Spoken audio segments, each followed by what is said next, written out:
नमस्कार दोस्तों, स्वागत है आप सभी का। यहाँ पर बहुत बड़ी अपडेट हम आपको लेकर लेकर आए हैं आपके लिए, और बहुत ही इंपॉर्टेंट अपडेट है व्यापम पीईबी की तरफ से, जो कि ग्रुप 4 का जो नोटिफिकेशन है, assistant grade 3 stenotypist, stenographer, data entry operator, जो वैकेंसी आने वाली है उसी को ध्यान में रखते हुए एक नोटिफिकेशन जो है अभी जारी किया गया है मांग पत्र का, कि कितने पद उसमें आने वाले हैं और नोटिफिकेशन कब रहेगा, सारी जानकारी उसमें लिखी हुई है।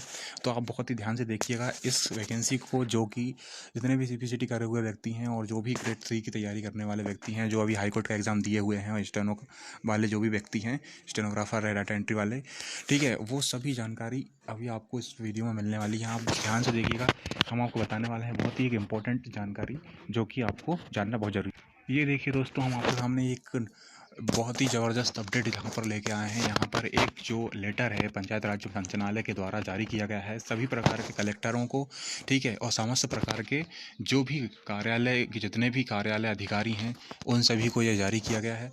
ये पंचायत राज मंत्रालय, जो पंचायत राज संचालनालय है, वो जारी करा है 24 तारीख, यानी कल की ही डेट में ये पत्र जो है निकला है, सभी कलेक्टरों को दिया गया है।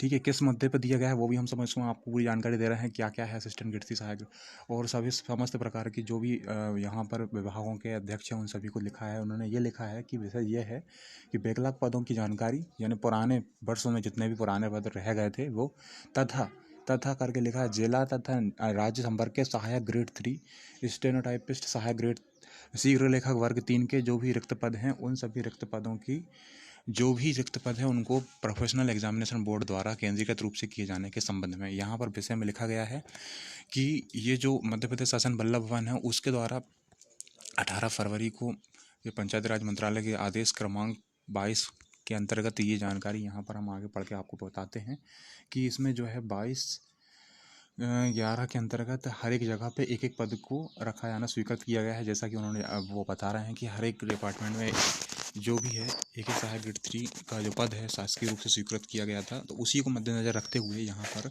अब यहाँ से इम्पोर्टेंट पार्ट आप ज़रूर ध्यान से देखिए। यहाँ पर लिखा है कि उक्त जिला एवं राज्य संवर्ग यहाँ से देखिए, सहायक ग्रेड 3 शासकीय पद के रिक्त पदों की पूर्ति है तो Madhya Pradesh professional examination board Bhopal द्वारा केंद्रीकृत रूप से किया जाएगी। ठीक है, जो कि जिले स्तर पर सहायक ग्रेड 3 भर्ती जो है नहीं होगी, इसमें पहले ही बता दिया है। ठीक है, तो ये पीवी के द्वारा की जाती है, हम सभी जानते हैं। अब इसके बाद आगे की जानकारी आप देखिए, आगे इसमें क्या लिखा हुआ है 24 तारीख के इस पत्र में, बहुत ही इम्पोर्टेंट। तो दोस्तों यहाँ पर बिंदु नंबर 3.3 यहाँ 5 पॉइंट लिखा हुआ है कि बैकलॉग पदों की जानकारी तथा जिला एवं राज्य संवर्ग के सहायक ग्रेड 3 स्टेनोटाइपिस्ट और सहायक शीघ्र लेखक वर्ग 3 के रिक्त पदों की साथ रिक्त पदों की विशेष अभियान में लेते हुए 31 दिसंबर 2022 तक जो है 31 दिसंबर 2022 तक यहाँ पर जो है उसको अंतिम चयन की कार्यवाही को पूर्ण करना, उसको पूर्ण किया जाना है। इस भर्ती की अंतिम तिथि को निश्चित कर दिया गया है कि आपको 31 दिसंबर 2022 तक चयन करके देना ही है। ग्रुप 4 के असिस्टेंट ग्रेड 3 के ग्रुप 4 में जो आते हैं पद शीघ्र लेखक के, वो सभी इसमें सारणी भी बनाकर लिखी हुई है कि अब सारणी को देख लेते हैं। आप सारणी में क्या क्या चीज़ें यहाँ पर लिखी हुई हैं। सारणी में देखिए, विभागों द्वारा पीईबी को मांग पत्र पहुँचाना, जितने भी विभाग हैं वो अपने समस्त प्रकार की जितने भी पद हैं वो 28 फरवरी तक पहुँचा सकते हैं। 28 फरवरी तक पीईबी को वो अपनी जितने भी पद हैं वो 28 फरवरी तक देंगे जानकारी व्यापम को। ठीक है, और पीईबी के द्वारा विज्ञापन निकालने की तिथि यहाँ पर निर्धारित की गई है 30 अप्रैल को विज्ञापन यहाँ पर जो ग्रुप 4 का एग्जामिनेशन है, ग्रुप 4 के एग्ज़ाम का नोटिफिकेशन जारी हो जाएगा। असिस्टेंट ग्रेड 3 स्टेनोटाइपिस्ट और सहायक ग्रेड 3 डाटा एंट्री ऑपरेटर का, वो जो है 30 अप्रैल को विज्ञापन यहाँ पर जारी हो जाएगा। जैसा कि अभी टेंटेटिव डेट में हम आपको बताया भी था कि यहाँ पर अप्रैल लिखा हुआ है, तो यहाँ पर विज्ञापन जारी किया जाएगा 30 अप्रैल को। ये जो तारीख है वह भी यहाँ पर निश्चित कर दी गई है। परीक्षा के आयोजन की तिथि भी यहाँ पर निश्चित की गई है, 30 जून रहेगी। आपकी परीक्षा की तिथि जो रहेगी वो 30 जून रहेगी। 30 जून को परीक्षा होगा। परीक्षा की डेट भी यहाँ पर फिक्स है। ठीक है, 30 जून को आप परीक्षा देखने को मिलेगी आपको, 30 जून को।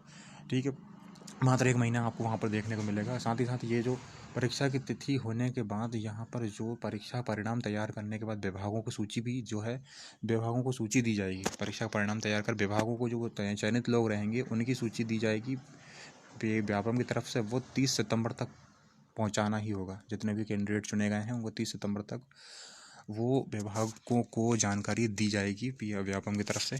और उसके बाद नेक्स्ट जो रहेगा विभागों के द्वारा नियुक्ति पत्र जारी करना। लास्ट इंपॉर्टेंट देखिए वो जो है 31 दिसंबर 2022 तक अंतिम चयन की कार्रवाई पूर्ण की जानी है। यानी इससे पहले भी जो है जारी की जा सकेगी। जो भी व्यक्ति चयनित हैं सितंबर के एग्ज़ाम के बाद आपको अक्टूबर या नवंबर तक आपको यहाँ पर वो चीज़ें यहाँ पर देखने को मिलेगी। और मैं मोस्ट से मोस्ट अंतिम फाइनल जो रहेगी वो दिसंबर रहेगी। दिसंबर तक जो भी व्यक्ति चयनित रहेंगे उनको यहाँ पर चयन की नियुक्ति पत्र जारी कर दिए जाएंगे। ये सब जानकारी देखिए यहाँ पर उन्होंने लिख करके दे दी है।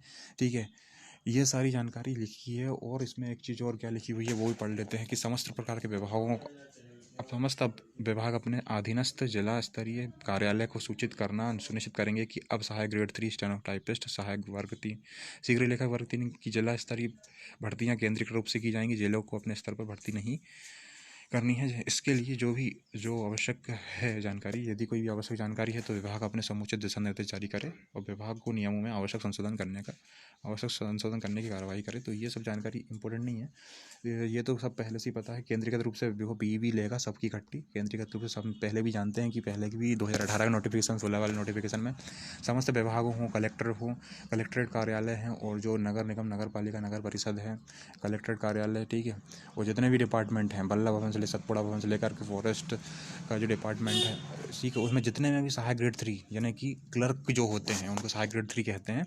ठीक है ना, क्लर्क जो नहीं समझ पा रहे हैं उनके लिए उसमें क्या योग्यता रहती है वो हम आपको बता दें। यहाँ पर ग्रेजुएशन के साथ सीपीसीटी होना चाहिए और प्लस 1 साल का आपका डीसी या पीजीडीसीए ग्रुप में 1 साल का आपका डिप्लोमा होना भी ज़रूरी है।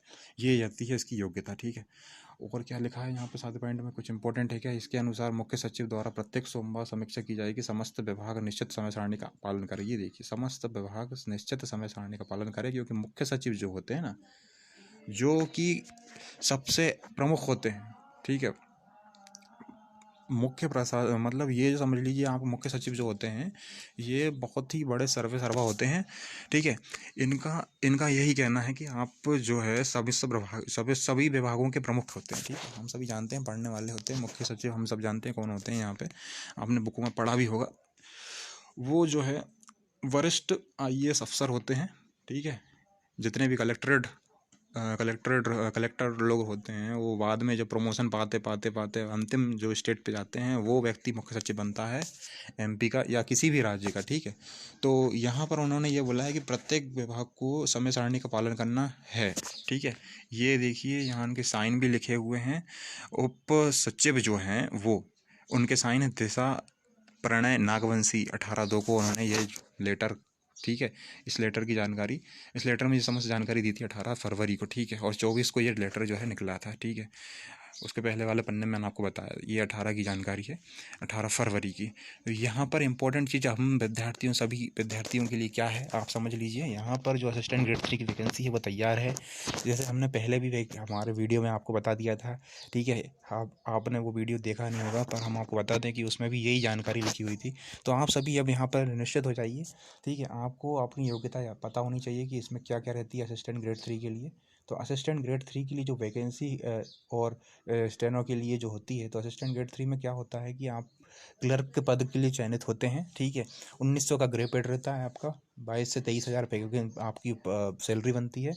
आपको ग्रेजुएशन, पहले 12th मांगते थे, अब आजकल क्या है ग्रेजुएशन कर दिया है। ठीक है, ये योग्यता में अभी देखना पड़ेगा, लेकिन पहले अभी 12th तक था, पिछले बार तक तो 12th मांगते थे, लेकिन अभी जो है अभी आपने देखा होगा कि इसमें नियम बदलाव हुए थे, पेपर में भी आया था। ठीक है, तो उसको वो हेडिंग कुछ इस तरीके से थी कि बाबू बनने के लिए अब ग्रेजुएशन होगा अनिवार्य। ठीक है, दैनिक भास्कर के अखबार में आई थी ये जानकारी। ग्रेजुएशन के साथ साथ आपको जो है डीसीए हो या पीजीडीसीए हो, कोई भी 1 साल का आपका डिप्लोमा हो, पीजीडीसीए हो, डीसीए हो, लेकिन साथ ही साथ सीपीसीटी होना चाहिए। अब सीपीसीटी किस में होना चाहिए आप इसमें भी कंफ्यूज होंगे, तो सीपीसीटी जो है वो हिंदी में होना ही चाहिए। हिंदी आपकी क्लियर होनी चाहिए कंप्यूटर सेक्शन के साथ। आपके कंप्यूटर सेक्शन प्लस हिंदी जो है वो क्वालिफाई होना चाहिए। ठीक है, तो आप इस फॉर्म को फिल करने के लिए अप्लाई कर पाएंगे। साथ ही साथ अगर आपकी इंग्लिश हो गई क्वालिफाई, तो आप एक्स्ट्रा एडवांटेज ग्रुप में 2-3 डिपार्टमेंट ऐसे होते हैं जो इंग्लिश ही मांगते हैं। ठीक है, उनमें कौन कौन सा आता है वो भी मैं बता देता हूँ आपको। एक तो लोक अभियोजन वाला, ठीक है, एडीपी करके कुछ आता है वो, और साथ ही साथ एक आता है आपका जो फॉरेस्ट वाला होता है, जिसमें सतपुड़ा भवन है ना, फॉरेस्ट का सतपुड़ा भवन वाला जो होता है वो भी आपको हिंदी के साथ इंग्लिश मांगता है, CPCT हो तो उसके लिए वो चयन, क्योंकि जब फॉर्म फिल करते हैं ना तो उसमें टिक लगवाते हैं वो, ठीक है, सभी डिपार्टमेंट में टिक लगवाते हैं कि आप हिंदी हैं, हिंदी से हैं या हिंदी और इंग्लिश दोनों से हैं। लेकिन आप कंप्यूटर के साथ इंग्लिश हैं तो फिर आप फॉर्म को अप्लाई नहीं कर पाएंगे। अगर आपके साथ कंप्यूटर निकला हुआ है और आपने फिर इंग्लिश भी निकाला हुआ CPCT में तो आप इस फॉर्म को अप्लाई नहीं कर पाएंगे, ठीक है। तो फिर आप फिर रहने दीजिए, इस फॉर्म को फिर अप्लाई नहीं कर पाएंगे। अब एक और इसमें मुद्दा बता दूं कि जिनके पास CPCT नहीं है तो वो क्या फॉर्म के लिए इस उनके लिए क्या कोई वैकेंसी आती है? तो हाँ, इसमें आती है दोस्तों। इसमें आती है आपके लिए ASI की, इसमें आपकी सॉरी ARI की आती है ना, असिस्टेंट रेवेन्यू इंस्पेक्टर करके आती है। असिस्टेंट रेवेन्यू इंस्पेक्टर क्या होता है? असिस्टेंट रेवेन्यू इंस्पेक्टर की वैकेंसी जो होती है वो नगर निगम में आती है, नगर पालिकाओं में आती है। नगर निगम और नगर पालिकाओं में ये वाली वैकेंसी आप शहर में अगर हो तो आपको पता भी होगा, एक रेवेन्यू इंस्पेक्टर होता है और उसके नीचे एक जूनियर होता है, वो होता है असिस्टेंट रेवेन्यू इंस्पेक्टर, जो प्रारंभिक रूप से भर्ती होता है। इसकी योग्यता 12वीं इसकी योग्यता होती है, ठीक है। इसकी योग्यता में कोई बदलाव का कोई भी समाचार नहीं है, तो इसमें आपको 12वीं वाले जो होंगे ना वो भी फॉर्म को अप्लाई कर पाएंगे। लेकिन असिस्टेंट ग्रेड 3 में तो ग्रेजुएशन कर दिया है, ये जो न्यूज़ है वो तो पक्की है, ठीक है। नगर पालिका नगर निगम में 12th पास वाले ARI के रूप में अपना फॉर्म को अप्लाई कर पाएंगे। अब इसमें एक चीज़ और इम्पोर्टेंट है कि कितने पद आ सकते हैं, एक एक्सपेक्टेशन बहुत बड़ा कि कितने पद आ सकते हैं। तो अगर देखो नगर निगम नगर पालिका के कुछ पद, जैसे कि कुछ न्यूज़ चल रही थी, काफ़ी पद खाली पड़े हैं, काफ़ी पड़े हुए हैं खाली, ठीक है, 20-20 हज़ार बता रहे थे, लेकिन इतना तो नहीं होगा खैर। लेकिन हम असिस्टेंट ग्रेड 3 की बात करें तो उसी में अगर नगर निगम और नगर पालिकाओं की बात करें तो 4-1 हज़ार तो इसी में हो जाएंगे।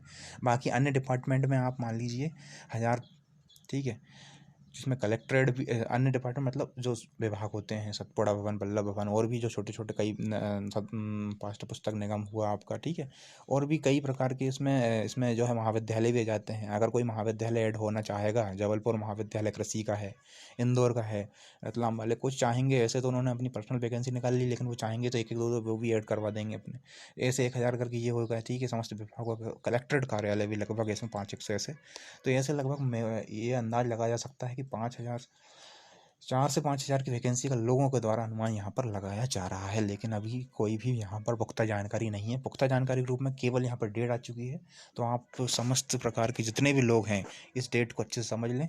तो ये आपका एग्ज़ाम 30 जून को रहेगा और आपका जो नोटिफिकेशन है वो 30 अप्रैल को आ रहा है।